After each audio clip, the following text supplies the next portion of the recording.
नमस्कार। आज हम दो बिल्कुल अलग दुनियाओं में झांकने वाले हैं। एक तरफ है आसमान में चल रहा ईरान और इजराइल का हाईटेक युद्ध, जहां ड्रोन और मिसाइलें आपस में टकरा रही हैं। और दूसरी तरफ जमीन पर एक क्लासरूम की कहानी है, जहां एक सुपर गुरु की बहुत ही साधारण सी तकनीक छात्रों की जिंदगी बदल रही है। लेकिन सबसे पहले चलिए एक नजर डालते हैं दिन की बड़ी खबरों पर। चलिए आज की चर्चा की शुरुआत इसी सोच के साथ करते हैं, क्योंकि बात चाहे देश की सुरक्षा की हो या फिर किसी एग्जाम में कामयाबी की, एक तय टारगेट ही तो जीत की पहली सीढ़ी होता है ना? तो सबसे पहले बात करते हैं 12 मार्च की कुछ मुख्य सुर्खियों की। तो देखिए, 11 मार्च को धूम्रपान निषेध दिवस मनाया गया, जो हर साल मार्च के दूसरे बुधवार को आता है। हमारे देश में एक बहुत बड़ी शुरुआत हुई है। प्रधानमंत्री मोदी जी ने नई दिल्ली में भारत की पहली रिंग मेट्रो का उद्घाटन किया। अंतर्राष्ट्रीय खबरों पर नजर डालें तो मोज्तबा खमेई को ईरान का नया सर्वोच्च नेता बनाया गया है। और हाँ, भारत के लिए एक बड़े गर्व का पल है जब अर्थशास्त्री Krishnamurthy Venkat Subramanian Chicago alumni award जीतने वाले पहले भारतीय बने। अच्छा, अब आते हैं हमारे पहले बड़े टॉपिक पर। ईरान और इजराइल के बीच जो ये जंग छिड़ी है ना, ये असल में टेक्नोलॉजी का युद्ध है। यहाँ पर इस लड़ाई की दो अलग-अलग रणनीतियां साफ दिखती हैं। एक तरफ ईरान है जो हमला कर रहा है, शाही ड्रोन्स और बैलिस्टिक मिसाइलों के दम पर, और दूसरी तरफ है इजराइल जो अपने सुरक्षा कवच पर भरोसा कर रहा है। इसमें आयरन डोम, डेविड स्लिंग और एरो सिस्टम जैसी तकनीकें हैं। मतलब ये पूरी तरह से हमला और बचाव की एक हाईटेक जंग है।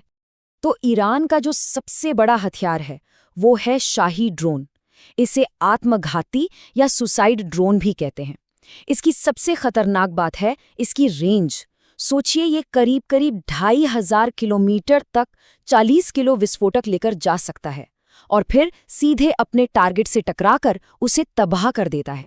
अब इसके जवाब में इजराइल ने एक 3 लेयर वाला सुरक्षा कवच बना रखा है। पहली लेयर है आयरन डोम, जो 70 किलोमीटर की रेंज में आने वाली मिसाइलों को रोकती है। अच्छा, अगर कोई मिसाइल इससे बचकर निकल जाए तो फिर आती है दूसरी लेयर, डेविड स्लिंग। ये 300 किलोमीटर तक सुरक्षा देती है। और फिर आती है सबसे बाहरी और सबसे मजबूत परत, एरो सिस्टम। ये तो कमाल ही है। ये 2400 किलोमीटर दूर से आ रही बैलिस्टिक मिसाइलों को अंतरिक्ष में ही खत्म कर सकता है। लेकिन इस टेक्नोलॉजी की लड़ाई में एक और बहुत खतरनाक खिलाड़ी है, B2 स्पिरिट स्टेल्थ बॉम्बर। इसकी खासियत ये है कि ये रडार को चकमा दे सकता है, कहीं भी घुस सकता है और कारपेट बॉम्बिंग कर सकता है। इसका मतलब है एक साथ इतने बम गिराना कि पूरा का पूरा शहर मलबे का ढेर बन जाए। ये दिखाता है कि ये टेक्नोलॉजी कितनी विनाशकारी हो सकती है। चलिए, अब इस हाईटेक युद्ध से बाहर निकलते हैं और जमीनी स्तर पर हो रहे एक अलग ही इनोवेशन की कहानी देखते हैं। ये कहानी शिक्षा के क्षेत्र में एक क्रांति ला रही है। सवाल बहुत सीधा सा है, क्या कोई बहुत ही सिंपल सी तकनीक बच्चों के मन से एग्जाम का डर हमेशा हमेशा के लिए निकाल सकती है? इस सवाल का जवाब मध्य प्रदेश के अलीराजपुर के कुछ छात्रों ने दिया है, और उनका जवाब है हाँ, बिल्कुल कर सकती है। और ये जो तस्वीर है ना, ये उन्हीं के नोट्स की है जो इस कामयाबी की गवाही दे रही है। तो आखिर ये तकनीक है क्या? इसे फाइनमैन तकनीक कहते हैं, जिसे सुपर गुरु आदित्य सिंह चौहान ने अपने छात्रों के लिए बहुत आसान बना दिया। इसके सिद्धांत बिल्कुल सिंपल हैं। व्हाइट बोर्ड पर पढ़ाना, बच्चों से सिर्फ पढ़ाने की तरह नहीं बल्कि बातें करना। और सबसे ज़रूरी बात, जब भी कोई बच्चा कहीं अटक जाए तो उसे किताबी ज्ञान से नहीं बल्कि उसकी अपनी ज़िंदगी के अनुभवों से जोड़ना, जैसे कि खेत के तजुर्बों से, और फिर उसे बेसिक्स पर वापस ले जाना। इसका मकसद सिर्फ पास कराना नहीं बल्कि परीक्षा का डर जड़ से खत्म करना है। और अब देखते हैं कि ये जो साधारण सी लगने वाली तकनीक है, इसका नतीजा कितना असाधारण रहा। ये है कमल कनेश। जवाहरलाल नेहरू कृषि विश्वविद्यालय के स्मार्ट कोर्स में इन्होंने 83 अंक हासिल किए हैं। और ये है सोनाली भिंडे। इन्होंने भी क्रॉप प्रोडक्शन में 83 अंक हासिल किए हैं, यानी डिस्टिंक्शन के साथ कामयाबी। ये सिर्फ नंबर नहीं है, ये इस तकनीक की जीत का सबूत है।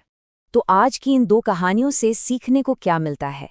एक तरफ तो है खतरनाक मिलिट्री टेक्नोलॉजी और दूसरी तरफ है शिक्षा की एक सरल लेकिन बेहद शक्तिशाली तकनीक। ये जो बात कही गई है ना, ये सब कुछ बयान कर देती है। आदित्य सिंह चौहान जैसे सुपर गुरु ये साबित कर रहे हैं कि सही नीयत और सरल तरीकों से बड़े बड़े शहरों की महंगी और हाई-टेक कोचिंग को भी मीलों पीछे छोड़ा जा सकता है। और अंत में बस एक सवाल छोड़कर जा रहा हूँ। असली शक्ति, असली ताकत किसमें है? एक B2 बॉम्बर में जो पल भर में सब कुछ तबाह कर सकता है, या फिर एक साधारण से व्हाइट बोर्ड पर जो न जाने कितने भविष्य बना सकता है? इस पर सोचिएगा जरूर।